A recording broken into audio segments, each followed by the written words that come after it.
Hey yo, I am the star in any room that I stand in. I am the standout, you just my stand-in. These bitches copy my homework, that's what they hand in. That's why I'm private like the airports I land in. Life is a beach house, don't let the sand in. I ball in any arena, go let the fans in. What's up, y'all? I hope all is well. So this will be somewhat of a kind of a heavy video and a touch on things from a complex angle. So if you're easily triggered, and this is not something you're interested in consuming regarding child assault and actual predators and edos, that should be put down, things of that nature.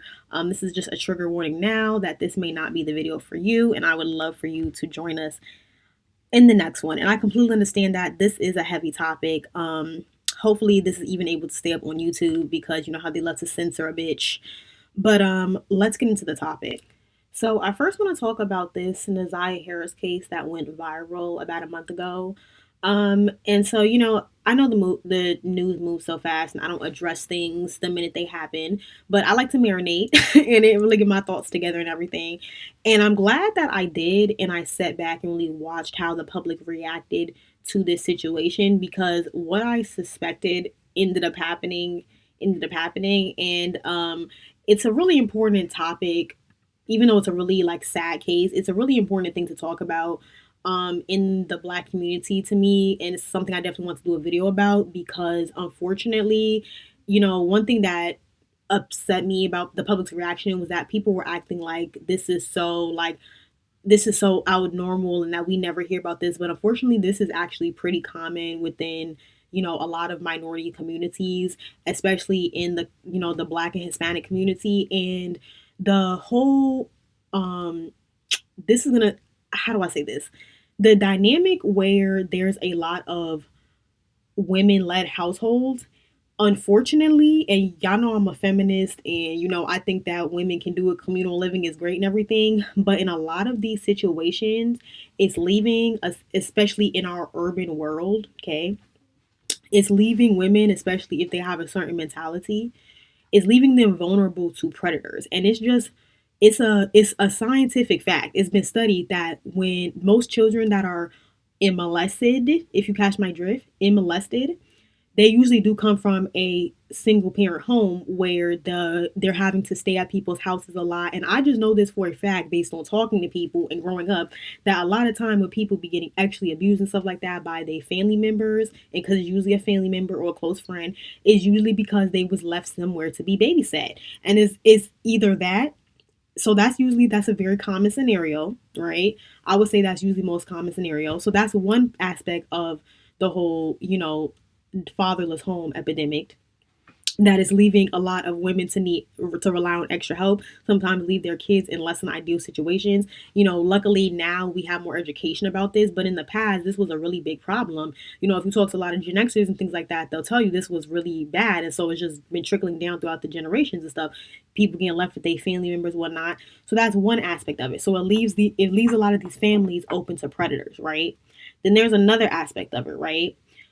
I know and I believe that unfortunately, the reality is that I think that a lot of Black men actually like this dynamic because it leaves a lot of women in a very compromised situation where they do get sometimes destitute to the point where they're like, okay, I really want a husband because one, I want to save face for people and I want to keep an appearance of being like an honored woman, a Christian woman, whatever. Black women are marriage obsessed, so they care about keeping up appearances. So it's some of that, but then it's also financially it's very hard, especially in this economy, to be an unwed mother and your only person in your household, even if you got your mom, your sister, whatever, like this family did. It was a bunch of women. It was unfortunately a whole harem of women for this predatory man.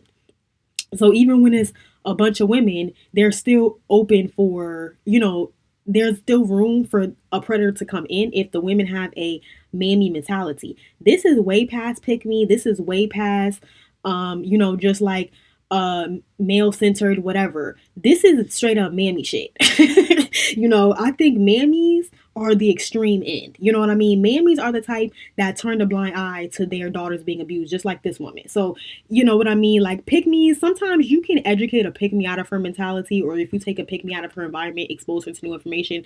Pick me's sometimes can be rehabilitated. Mammies are dangerous. Mammies are predators and a threat to children. Shoot, the mammies, a lot of them needs to be locked the fuck up right along with these predators. I say put the predators to death. Lock the mammies up, give them some therapy for a few years, let them out. Don't let them around children. That's what I say. Anyway, because they're dangerous, just like they prove themselves to be. So the pick me tends to usually progress into the mammy. And so what I've noticed is that, in the last couple of years, I've really been into like Law and Order SVU, and I thought about going into sociology because there's a lot of good criminology schools in my area. But honestly, I couldn't do that type of work. That would bring me down. So I took a few classes and things like that. So I've always been kind of interested in, crime and like victim rehabilitation and stuff like that. And one thing I've always noticed, just from watching shit or even like reading about stuff and reading about cases and things, is that a lot of these children that really end up getting taken advantage of in a really bad way is usually because the women around them were complacent in the abuse, because they were usually mammies and they were desperate to have a man around. So they were turning a blind eye to the abuse, or they were even, in some extreme cases, imping, if you catch my drift, with the P, their kids out basically to these men just to have them around. So yeah, it could have halfway been because they were desperate financially, but a lot of it was just because they were so deep in the mammy shit that they needed to have a man around. And I don't think that's talked about enough. It's like a lot of from what I've really noticed, almost all the time, when these predatory males are able to get up in the house, the woman has also, and they're there for a long time. I'm not talking about a situation where he's able to get up in there and then the child says what's going on and the mother quickly does what she got to do. I'm not talking about a situation like that. Because that's something different. I'm talking about where this stuff be going on for years and it be degeneracy all up and through the house, and the little girls be getting affected, or it be different men, multiple men ending up in the house doing that. If you notice, that's common. It's usually because the mother turned a blind eye, because these men know who to go after. Predatory men, they know who to target. They see women's weaknesses, and I feel like men in general are like this, honestly, that they know women's soft spots. They know what to take advantage of. They know what to pick at. I think that that's something they've really, I don't know if it's the way that they're socialized or it's just an evolution thing that they did. I don't know, but they really know how to do that. So when you have a dynamic like in the Black and Hispanic community where there's a lot where from the time they're little girls, not only are they beating down your self-esteem and basically conditioning you to accept being an unwed mother in a patriarchal, racialized society, so they're actively breaking your self-esteem down, right? Making you value these men that really ain't delivering like that anyway, right? So you have this high value on this group of men that really ain't doing all that high anyways, if anything at all. So you have that going on, so they can show up with nothing and basically just show up, being as is, you working hard and trying to do all this extra shit to be, a respectable woman, a wife, because, some other man left you an unwed mother, whatever the case is. And then it opens the door for once you get to be an adult, because you either are desperate to keep up appearance about marriage, or you want another, financial support in the house. It leaves these women vulnerable. And sometimes, they will compromise themselves and go along with situations that are less than ideal. And these men take advantage, and they see how far they can pick, and they see how far they can go. They see how far they can get away with stuff. You know what I mean? And they try and they see what's going to be accepted and allowed. And this is not like, oh my gosh, we don't know where this is coming from. Like, this has been studied. This is pretty much common knowledge. It's just like, it's not talked about. It's like an open secret in the Black community. So when this situation happened and people are like, oh my gosh, this is so crazy. It's like, unfortunately, this is pretty common. Like, Tyler Perry always talks about it in his movies. Like, he don't always talk about that for no reason. And it's unfortunate. I'm not saying that's not, but it's like, yeah, when you create a dynamic where you're socializing the girls to be pick-me's, and for a fact that the men are going to be, rolling stones, and they're going to be in and out of the house, and that predatory men, whether they be predatory actually or just financially or just a bum and trying to be, just trying to find somewhere to crash, and they don't even care about the woman like that, or they trying to mooch off her. They don't mind being a stepfather, but sometimes they trying to mooch too. Nobody talks about that. Yeah, sometimes they do be decent stepdaddies, but maybe they want to be a kept woman too. Y'all never take that into account.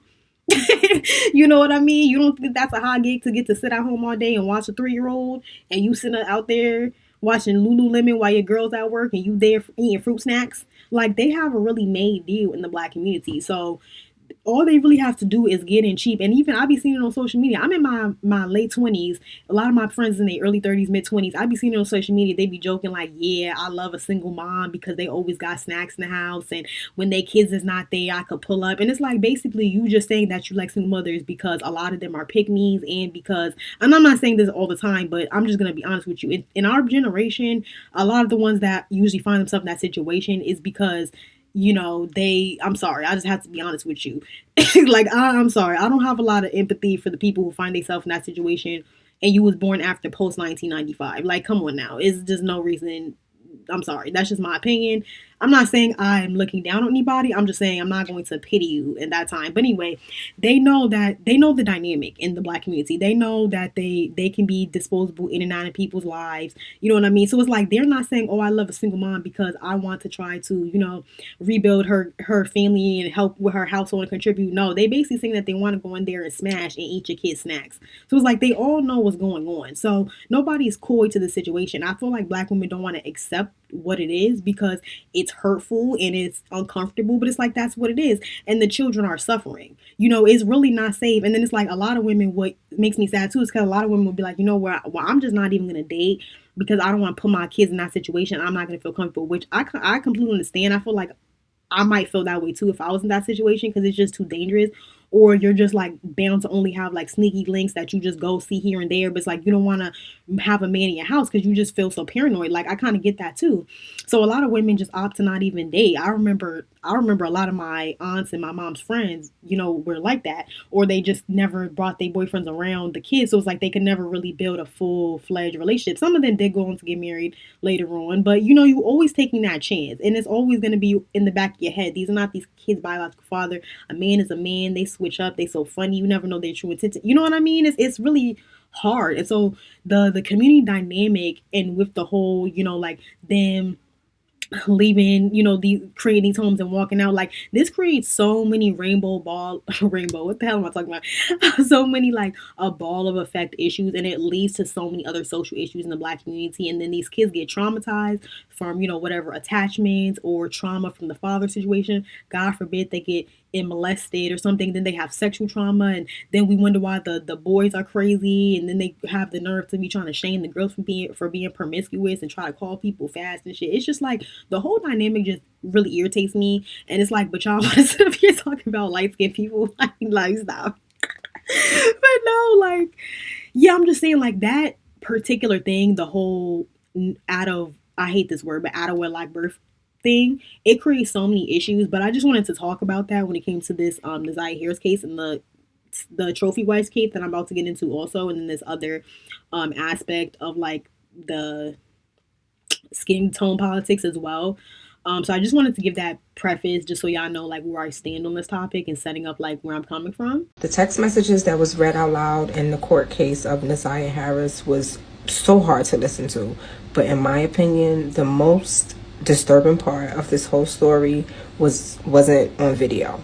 Her 9-year-old cousin also testified. We didn't see it on video because, of course, she's underage. But there are articles detailing what she said she witnessed. This man would take her, the 9-year-old, and another little cousin to his little auto body shop where he worked. That's where he used to do inappropriate things with her. And the 9-year-old shared on the stand that she saw her and him doing the do. And he asked both of the other little girls if they wanted to do the do as well. She said no. She said it wasn't the first time that he came on to her and tried to be appropriate with a 9-year-old. And she refused. Another lesson that I learned as a mom. We cannot be afraid to teach our kids what to do in these type of situations. You have to talk about it with your child so that they can know what's inappropriate, especially if it's from a man that they are familiar with in the family. He said he was going to drive them to the store. Yeah, please look the case up. I don't know who needs to hear this, but for the past couple of days, I've been seeing this story on TikTok. this story is about a 13-year-old Naiah Harris, which is right there in the glasses, and this 41-year-old Jarvis Butts from Detroit. And he basically dates the aunt. Well, the aunt is his baby mother. He has 5 kids with the baby mother, who recently did 10 years in prison for essaying 2 other kids. One of them is his, and he gave her herpes, and she was only 4 years old. That's number one. On top of the fact that you're essaying her, Naiah is Shannon's niece. Shannon is her aunt, and that's who the baby mother in this situation is. Well, one of the baby mothers, because he, in total, have 13 kids. So, Naiah was staying with her aunt and her grandmother due to her mother being in the streets and drugs and all this other stuff, but she stayed there. And Jarvis used to text her phone like, hey, come downstairs, we'll be doing this in the basement, I just want my D sucked, and all, like talking to her like, what? And y'all having in the same house is crazy. Clearly, it's 5 other kids in there, it's 3 adults in this house. What's going on? How y'all don't know? And Jarvis got her pregnant, and she supposedly was 5 months. How y'all don't even pay attention to this little girl so much that y'all don't even know she's pregnant, bro?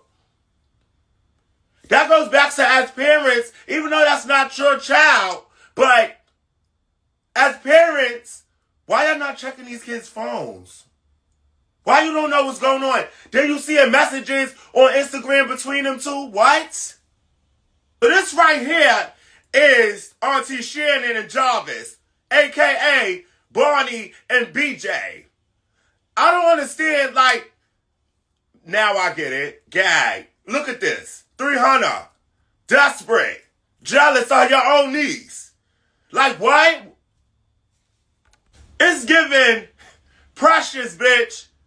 You gonna take my man and have a kid? He was supposed to love me. He was supposed to love me. Shut the fuck up. You 1 short grain away from being a diabetic, bitch, and you not paying attention to your motherfucking niece?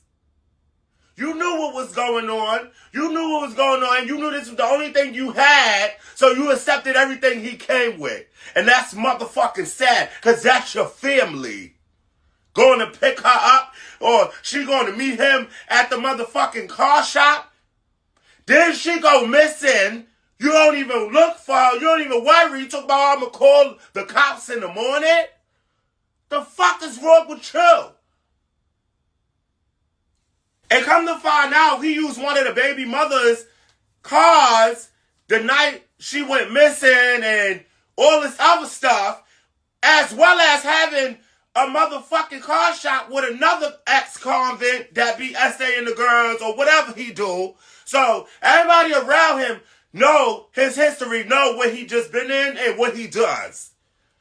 On top of the fact that his sister came to the shop to get her car fixed and seen little Naiah coming in and out of his car going back and forth to the motherfucking gas station. The sister know what he do too. But he told her that that's the partner niece. So everybody's aware of what's going on, but why is he still around kids? Why is he running around in your household and you got 5 kids on top of your niece? After he already did that to one of the kids? It's crazy. Okay, y'all. This is the only one that I genuinely feel for in this situation. This is Jarvis' sister, and I honestly feel like she didn't know what's going on, but once she figured it out, she knew, because she knows her brother. She testified against him in court, basically saying what she saw at the shop that day, and didn't really know that she was missing anything till later on it came out in the news that she was missing, and she called the cops and told them what happened or whatever she saw. The family really felt her, like they paid it. They paid the situation dust. And that's what's so fucking crazy to me. You get what I'm saying? Because just like she knew what her brother did or does, everybody in this situation knew. And Shannon should get more time or just as time as Jarvis. Grandmother, guilty by association. Everybody knew what the fuck was going on, but they didn't give a fuck. And I don't want to hear nothing else. This is exactly how it should happen. Or else save it for David. No shade. Now, back to Hip Hop Harry and 𝙀𝙤𝙢𝙢𝙀𝙢 Island. So, one of the cousins outed them on Facebook, basically saying the family knew what was going on with him, and they know the history, and how, after he got locked up, Shannon still putting money on his books. Now, I get it, that was your kid's father, but he violated to the core. Mind you, he violated one of your kids first. Now he violated the niece. It's no shade. Like, I get the chills as I'm talking about this. But let me tell you something. If y'all don't gut this goat like a fish, because she just wearing me, just look at her. Like, oh my God. She is the devil in this. She is worse than him. He might have mental health issues or something, but it's her. It's her that's wearing me the most.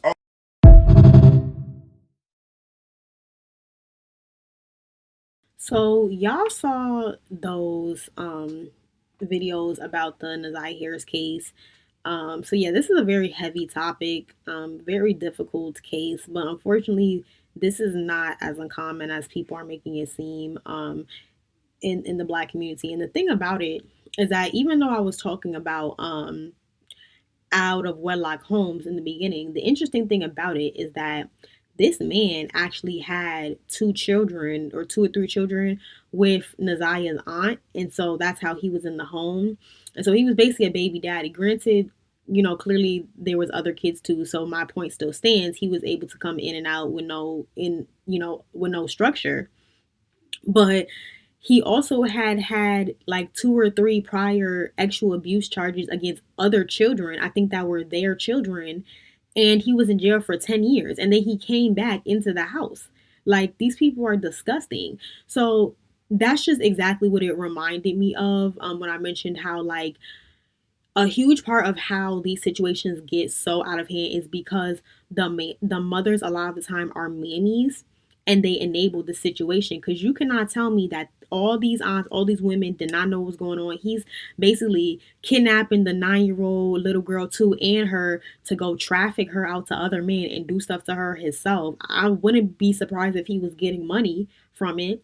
That's exactly what's going on. And this happens where, and it's usually the man knows that this woman is going to enable the behavior and allow the abuse and go along with it. They see how far they can get with people. They try to poke and pry, see how far they're going to go. And just the fact alone that he was able to go to jail and come back into his baby mama's house after he had actually abused their children says so much. So why would he think that they would give a rat's ass if he impregnated and unalived their daughter and their niece? Like, why would he care? He saw what he could do. And if he was so nasty and disgusting to do that to children and to a 4-year-old and a 13-year-old and try to do it to a 9-year-old, unaliving somebody is not past him, because this man is sick. So, and it's like, I will say, I do think that it's good that his sister testified against him, but it's still like, why was all these women still even associating with him? Why would, if I had a family member that went to jail for actually abusing a child, I would not be associating with them no more. I don't give a rat's ass who you are. You're not somebody I care to have in my life and I'm interested to be a family member with anymore. The fuck? So she over here talking about, oh, I saw her at the auto shop, whoop-de-whoop. Why was you still going to his auto shop? Why was you frequenting his businesses? Like, make it make sense. Like, so it's like, I think it's good that she testified, but you could just tell that the guilt is eating her up. And it's like, and it should be, it's like, y'all should not have, and none of y'all should ever allowed him around children. That's ridiculous. You know what I mean? Even though she said she didn't know Naiah, but it's still like, why would you? I don't understand women who still keep in contact with their actually abusing family members. I don't get that at all. So then you have the fucking Mammie, disgusting aunts and everything. All these women, all these family members, but nobody people was going on. So they didn't care about that girl at all. You could tell she was neglected. It's a really sad situation. It's just sad that nobody, even at her school, no guidance counselors or anything, peeped it. But, they were in Detroit, so she more than likely was at a school that maybe didn't have a lot of funding for that, or, didn't have somebody who really cared. If she didn't have parents that really cared to keep up with her about her whereabouts and didn't care to notice that she was being abused by a grown man that lived in the house. and that he was trying to abuse the other kids and groom them and sexually abusing them by doing stuff in front of them with her. If they didn't notice all of that was going on, because you can't tell me that you thought that was a store run. Like, get out of here. Like, so, clearly if all of this was going on, they knew what was going on from the jump. But yeah, that's a conclusion I just really came to. I'm like, yeah, a lot of these situations get enabled because over time they see that they can get away with it with the type of women that they are. And so I saw this post that said, oh, are manipulative men deliberately targeting women with low self esteem to gain access to their children? Well, no shit, Sherlock. This has been going on for a very long fucking time. This is not a new dynamic. And it can be, they can take advantage of this in women in multiple different ways. It doesn't just have to be in the looks department, it can be in the religion department, it could be in the marriage department, it could be in the income department. There's a lot of ways that predatory men use different things to gain access to women's children, whether it be by trying to gain an emotional tie with them and just messing around and dating and having sex with them so they can have the emotional tie to her, and then also be exposed to the children, even the little boys. Sometimes is that. Sometimes they use the money. They know that the woman is desperate for money or needs the extra income, and they'll see, well, maybe if you don't say nothing about me doing nothing to the kids, maybe I'll see, I might poke a little here, be inappropriate, see how much I can get away with. But it's like, no shit. Clearly, these men are taking advantage of that. But what I thought was interesting was that a lot of what I saw from the public response was that people were using it in a looks type of way. So they were basically being like, oh, he used his looks to take advantage of these women because they felt like he's more conventionally attractive than these women. And, I just kind of felt like that was kind of a weird perspective to take. Like, I saw a lot of people making the point saying, oh, he used his looks to gain access to that little girl, and he took advantage of the women too, because he took advantage of them having low self-esteem. And I just thought that was an interesting conclusion that people jump to, because it's like, let's be real here, y'all are only using that talking point because this is a light-skinned man with soft hair, and these are overweight, darker skinned women. That's literally the only reason y'all are using that trope, because this is not uncommon. Like I said, men use this in a lot of different ways. Men that are not that attractive, they can use their money. Why do you think that there's so many situations, like, unfortunately, I hate to have to bring this up again, but this is what immediately made me think of, which is the trophy wife situation, and that old man that was touching on their child, and she ended up doing the right thing where she got out, she told the police, she opened a case, all that. She did the right thing. So she's not a Mammie. But that's an example of a man weaponizing and using his wealth or what he can provide to gain access to a woman's children. And you can't tell me that he didn't see them little boys, especially, I'm not even gonna get into the skin tone part about that, but especially if they got the look he want, let's just say that, because nobody want to talk about that aspect of it too. I might have to talk about that behind a paywall one day, but there's a whole skin tone element about this too, where certain men like to go after certain looks of children and things like that. That is not saying that they don't abuse other children, but this is another thing in the Black community people don't want to talk about. They want to talk about light skin privilege and, oh, this so and so is the pretty girl, the pretty boy, they attractive, they got the good hair, whoop de whoop. Yeah, sometimes those people are also the first to have somebody be trying to touch down your skirt, trying to do something funny, or take your son in the back room. But not too much on that. But I'm sorry, but my light skin people know what I'm talking about.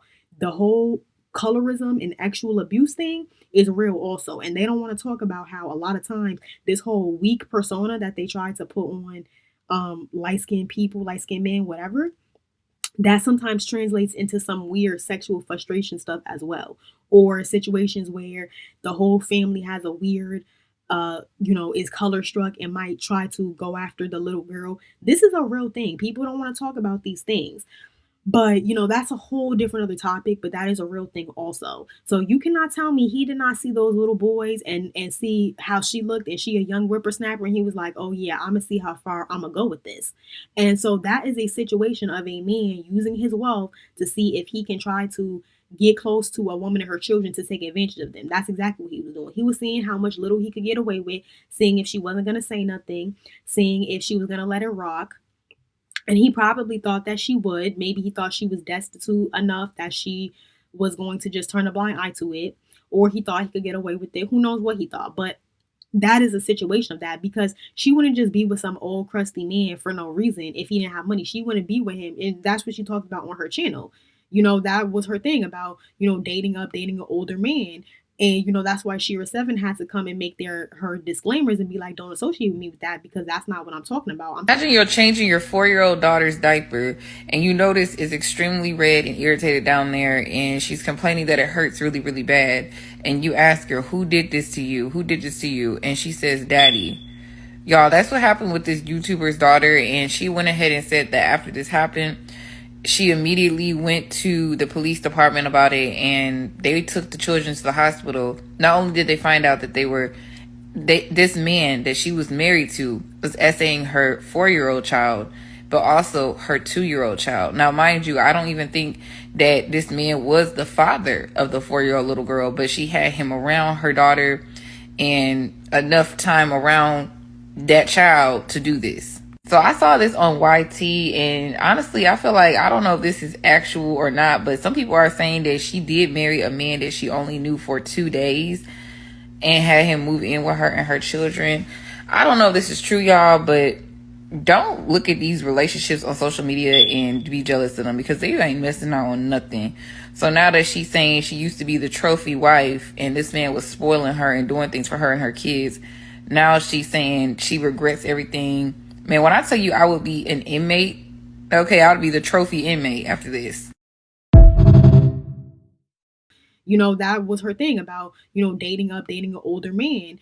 And, that's why 𝙎𝙼 had to come and make her disclaimers and be like, don't associate with me with that, because that's not what I'm talking about. I'm talking about being smart. There's a way to date up and be smart and not put your children and stuff at risk. And she made a lot of, I would say, I'll be honest with you, I think she made a lot of pick-me decisions. So like I said, pick-me's can be rehabilitated. Pick-me's usually move like that because of a lack of education or because of the situation they are. They're not always malicious. Mammies are malicious. Mammies are narcissistic. Mammies they don't like children. They don't want to protect children. Pick-me's, it's a different energy there. So the way she was moving, like if she was my friend, I would have been like, girl, what are you doing? You know what I mean? Like, and that's kind of a situation of, when you do have when you are one unwed mother, you are having a difficult situation like that. But yeah, she didn't make the best decisions all the time, but she made the right decision when it was time to make that, to make the right decision, when it was time for her to leave, when it was time for her to press charges, when it was time for her to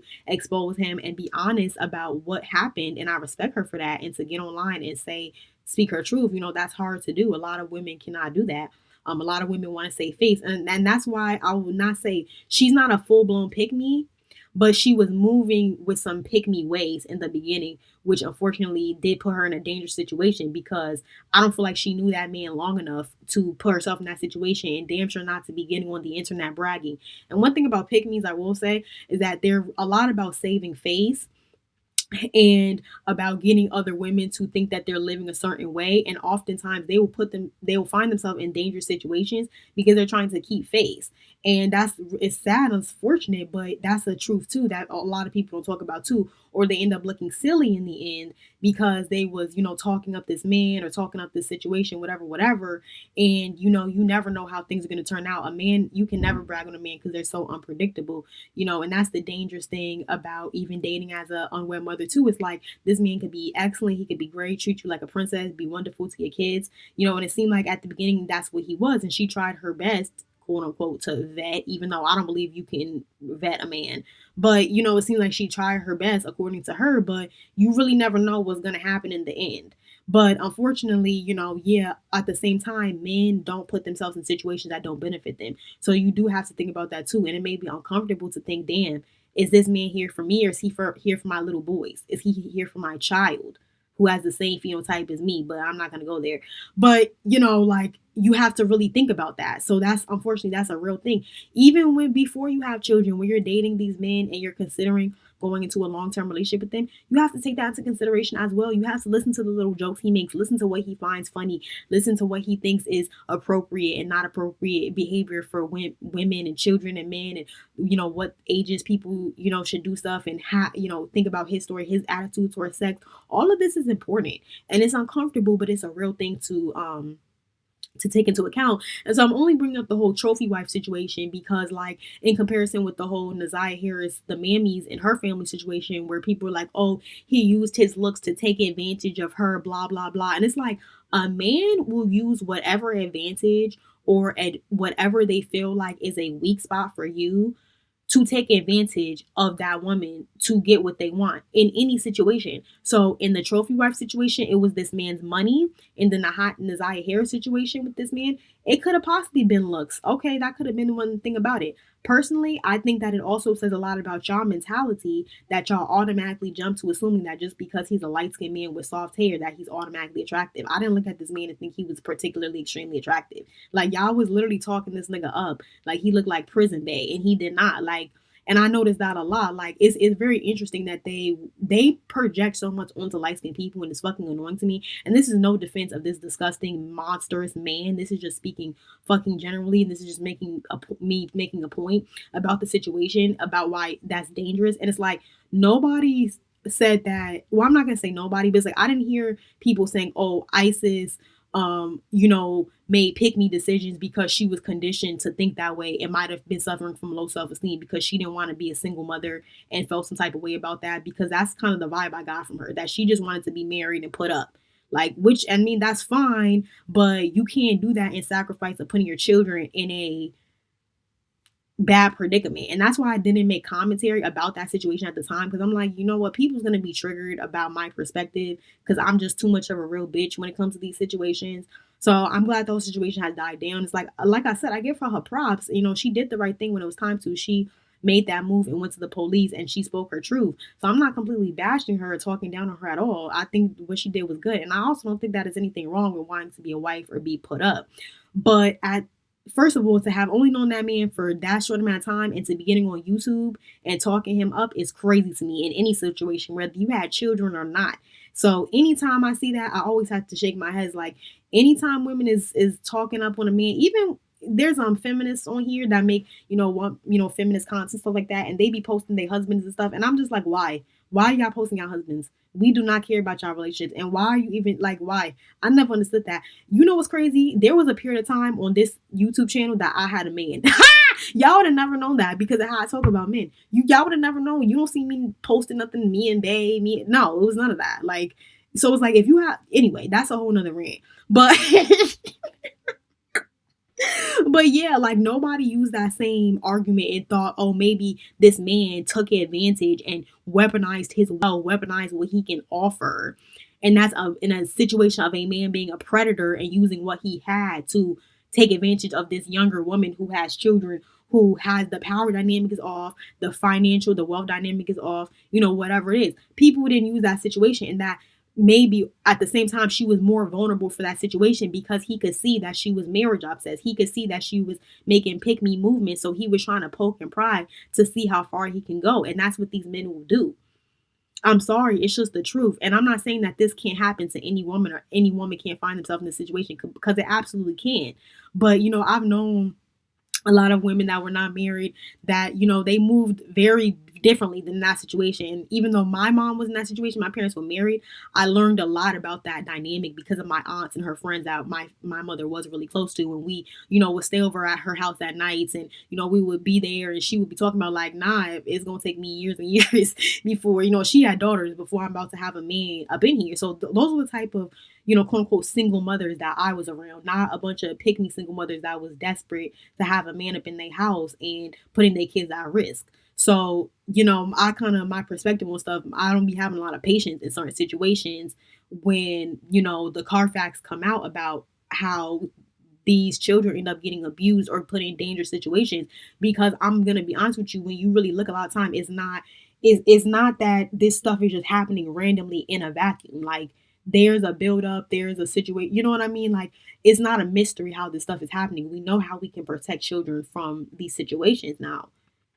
And, like, before I wrap this video up, I just want to touch on, like, this interesting dynamic that I also seen. Like I said, this is not really that uncommon within Black and Hispanic communities. This is something that does happen unfortunately.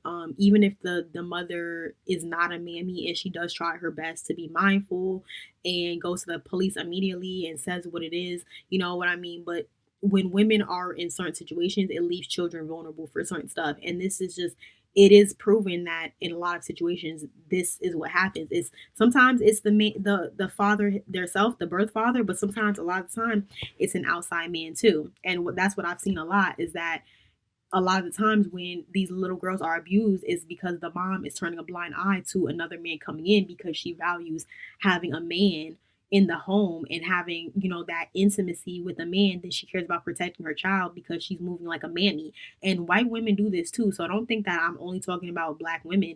No, this is very common. There's a lot of white mammies who will sacrifice their children's safety just to have a man up in the crib too, or for drugs, whatever the case may be. So this is common across the board. There's also uh economic element of this as well. A lot of this comes from also men economically taking advantage of women, taking advantage of women being in certain situations. Nobody talks about that. So when you have a cultural dynamic where the women are, you know, struggling in certain areas or don't have resources, it creates a dynamic for a lot of predators to come in too. You couple that on with systematically lowering the women's self-esteem from the time that they're a little girl and basically conditioning them to be mammies and pick-me's unless they try to get themselves out of that actively, then it creates a very dangerous dynamic for children, but it benefits the men and it benefits these weird predators. And so, anyway, this is just a very common dynamic, and a man is going to use whatever they can use, you know, or take advantage of a woman any type of way, just get in where they fit in. And, you know, did maybe his looks, Jarvis Butts, this disgusting pedo, did his looks maybe have a small part to play in it? Okay, yeah, but even if he was butt ugly and maybe he had money, he could have still been in that situation. You know, men are going to do that anyway, just like I said with Isis's situation. So I just thought that it was weird that they were like, he used his pretty boy looks to get into the house and get to Naiah Harris. Like, he took advantage of the fact that he was dealing with fucking mammies. That's what he did. Like, just like in the ISIS situation, he was trying to see if he was dealing with a mammy. He was trying to see how far he could go before she didn't say nothing. That's what he was trying to do. He was trying to see what level he was dealing with. And I also believe that in ISIS's situation, if he knew about her family's history of sexual abuse, he could have taken advantage of that as well. Because sometimes men will know that and know, oh, well, if your family has a history of that, then you might be cool with me doing this. You might accept it because you're used to it. A lot of people don't talk about that too. So unfortunately, a lot of victims of sexual abuse are targeted for that all over again because these predatory men think that they could get away with this. So Jarvis Butts was going where he had easy access to children easily. He didn't care who it was. He probably wasn't even into his baby mama and the aunts like that. He was probably into the children. That's what it seems like. And a lot of these men are like that. They don't talk about that. So when you do see, you know, the dynamic really off in terms of looks, sometimes it'd be that too. Or the man just be straight up gay. Nobody talks about that. So, you know, when you see these couples that are not equally yoked in terms of looks, sometimes it's that. But I feel like this whole, I definitely feel like it was really sensationalized. This whole like, oh, he took advantage of her because she's overweight and dark skinned and he's light skinned with loose hair. Like, I feel like they really like played that up because the colorism aspect is so like sensationalized nowadays. So I was just really rolling my eyes about that. And so I also saw, you know, this is going to be an uncomfortable kind of part of the video. That's why I left it towards the end. But I also noticed this pattern is that the main cases that are getting talked about when it comes to the situations of men abusing children, I've noticed a lot of the cases that have been most popular recently where the man's face has been plastered up is usually been a situation of light-skinned men. And I find that really interesting because if you look at the proportions in the black community to like how many men actually of all skin tones that's in the black community to that many are doing the crime, if you were just going by the pictures of the faces that you saw recently in these last 3 months, you would think that that's who's doing it the most. And so I found that really interesting because I can't think of a case recently that happened in the last 5 years where they was plastering up a brown skin or dark skinned dude's face when it came to a situation like this. And I want to be very clear, I'm not defending these men at all because they're disgusting people, but I just noticed that, and I'm just like, that's really interesting. And I thought that I'm only bringing this up because I thought I was the only one who noticed this shit. And then I was reading the comment section of a video one time, and somebody literally said, bro, why do they keep being these light-skinned brothers? I'm not saying all of them, but this is the fourth post I've seen today. And then somebody comments and says, same thing. And they said, stay away from them light skins. They got the white devil in them. So listen, these men are disgusting, horrible people. They should be stoned to death. I'd offer firing squad, but that's just me. So I want to make it very clear, I'm not defending these niggas at all.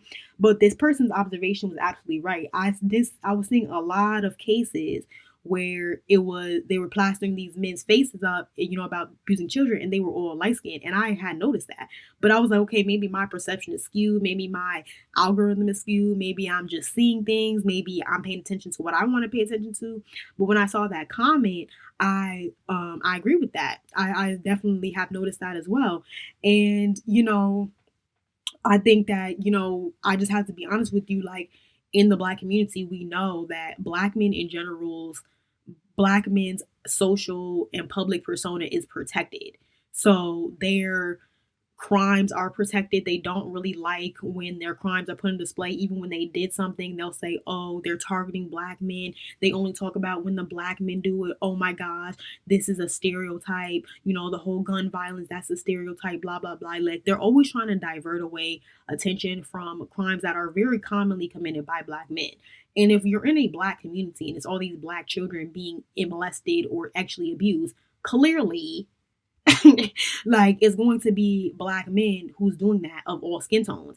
And there's a very light-skinned people are an extreme minority and already a minority in the country. So numerically, it would be impossible that it's numerically strange that you would see 4 posts of 4 light-skinned men in these scenarios, but you don't see any other men. Like, even with ISIS's husband, like, you don't even see a picture of him. You know why they didn't show a picture of him? Because he's old and crusty and creepy looking. And he's the stereotypical idea of what you would think is a predator. The uncomfortable thing about the Black community is that they do, how do I want to say this? They're very fascinated with light-skinned people. They're kind of color struck in a way.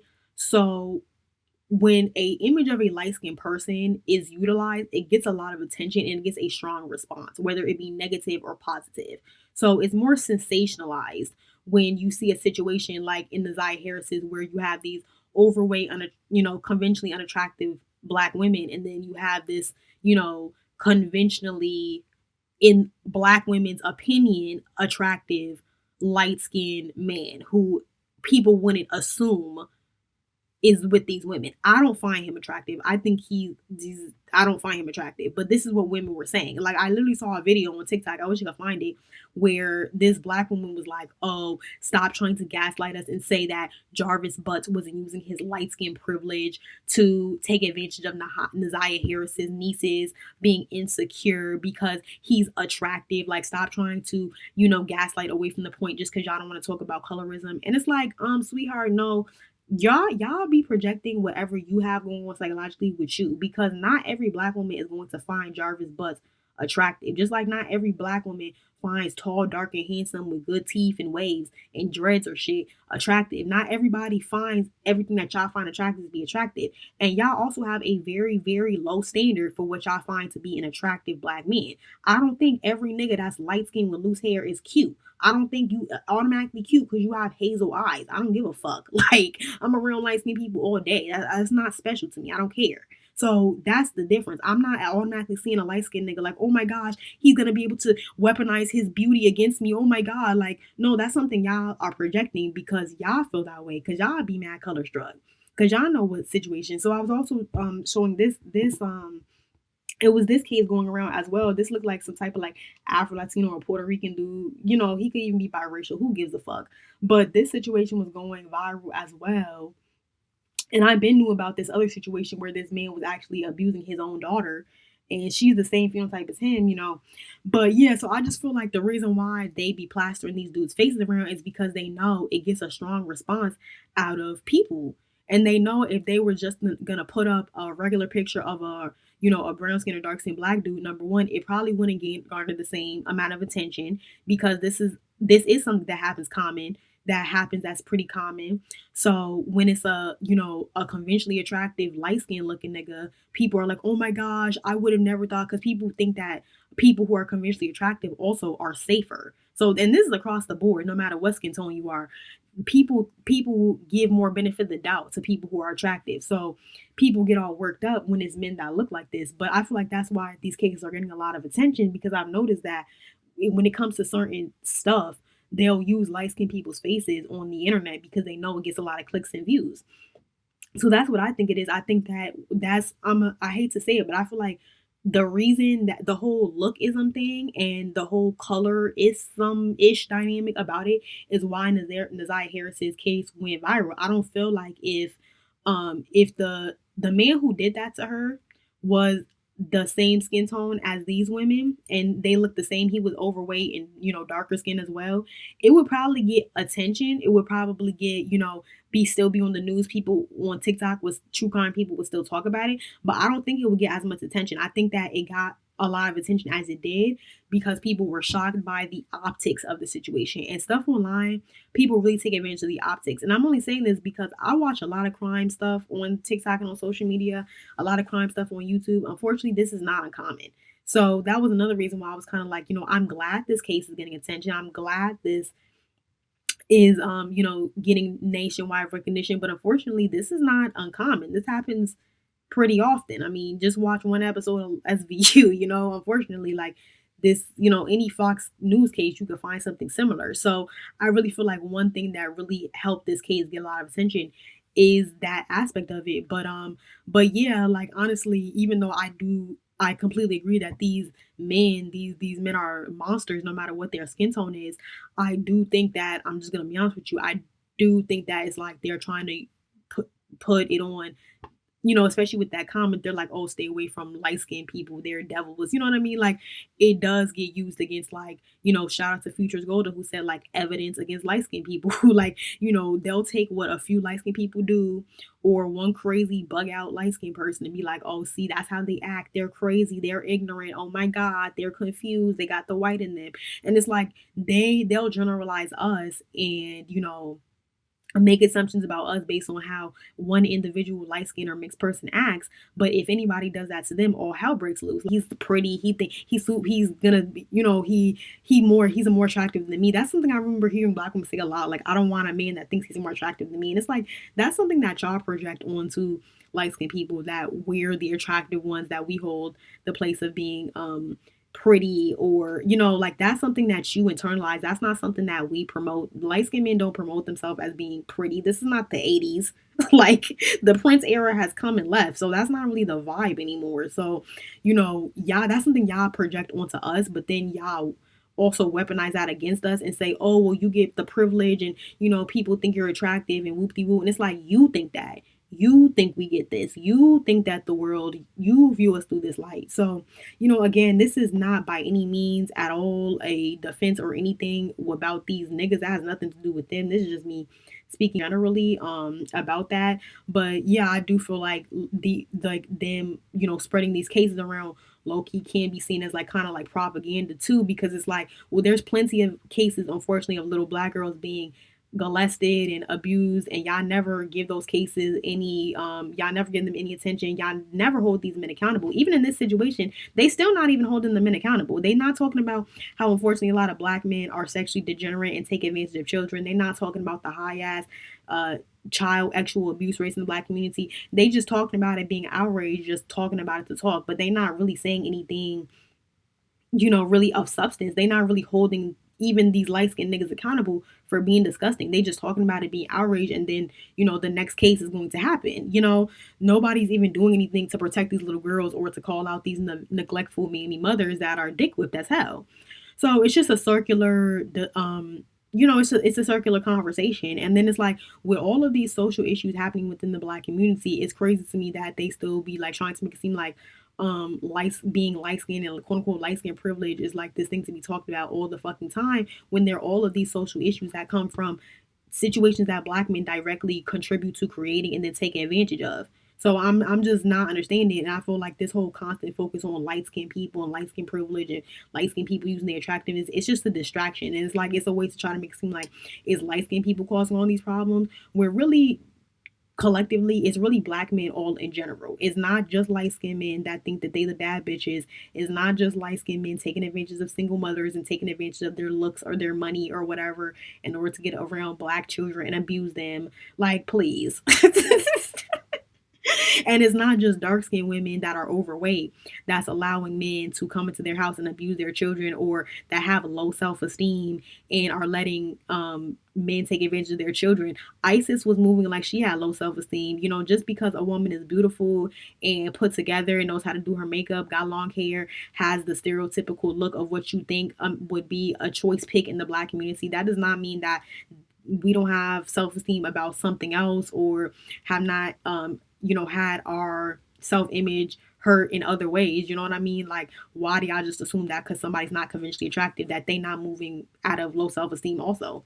You know what I mean? So that's a problem too. Like, Black women's self-esteem being low is not just an issue because, oh, we need to think we bad bitches or whatever. It's also leading to us making poor relationship and social and, childbirth decisions. Like, it's just contributing to so much. And it's just a cycle of just dysfunction that continues. But anyway, y'all get into the comment section. Tell me what y'all thought about this video. Thank you for all who supported. Get in the comment section. Tell me what y'all thought. Peace.